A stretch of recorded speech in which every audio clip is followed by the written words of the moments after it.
মাননীয় সংসদ সদস্য আলহাজ তমিজউদ্দিন সাহেব বরাবরই ধামরাইতে জনগণের ভোটে বিপুল ভোটে নির্বাচিত হন এবং উনি সবসময় চেষ্টা করেন জনগণের প্রত্যাশা পূরণ করার জন্য। প্রিয় দর্শক, ঠিক এই মুহূর্তে আমরা আছি ঢাকা ধামরাই উপজেলায়। এই মুহূর্তে আমরা যার পাশে বসে আছি তিনি হচ্ছে ধামরাই পৌর বিএনপির সাংগঠনিক সম্পাদক ইঞ্জিনিয়ার মারুফ শিকদার।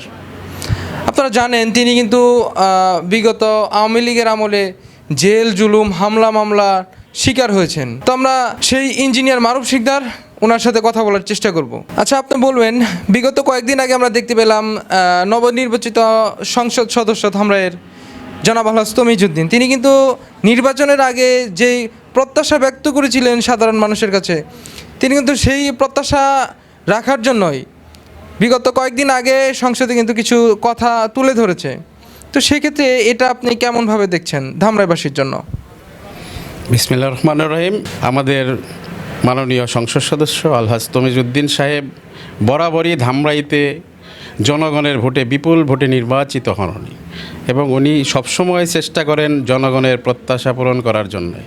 উনি বিগত দিনে একটা ইউনিয়ন চেয়ারম্যান ছিলেন, 3 বার উপজেলা চেয়ারম্যান ছিলেন, কিন্তু বৈরী পরিবেশের কারণে উনি মানুষের জন্য কিছু করার সুযোগ পাননি।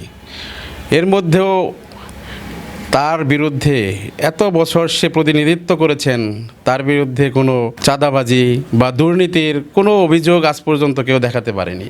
উনি সবসময় মানুষের জন্য কাজ করেছেন এবং উনি আমাদের ধামরাইয়ে আমরা যারা রাজনীতি করি ওনার আদর্শে রাজনীতি করার চেষ্টা করি এবং তার সাথে ছিলাম, আছি, ইনশাল্লাহ যতদিন বেঁচে থাকবো তার সাথেই থাকবো, কারণ উনি মানুষের কথাই চিন্তা করেন এবং মানুষের জন্যই কাজ করেন।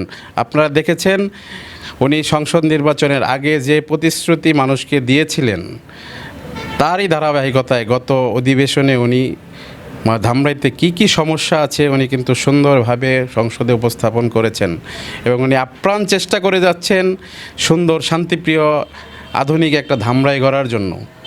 আশা করি উনি ওনার মনের বাসনা পূরণ হবে এবং আমরা যারা ভোটার ওনাকে ভোট দিয়ে সংসদে পাঠিয়েছি, ইনশাল্লাহ আমাদেরও মনোবাসনা পূরণ হবে।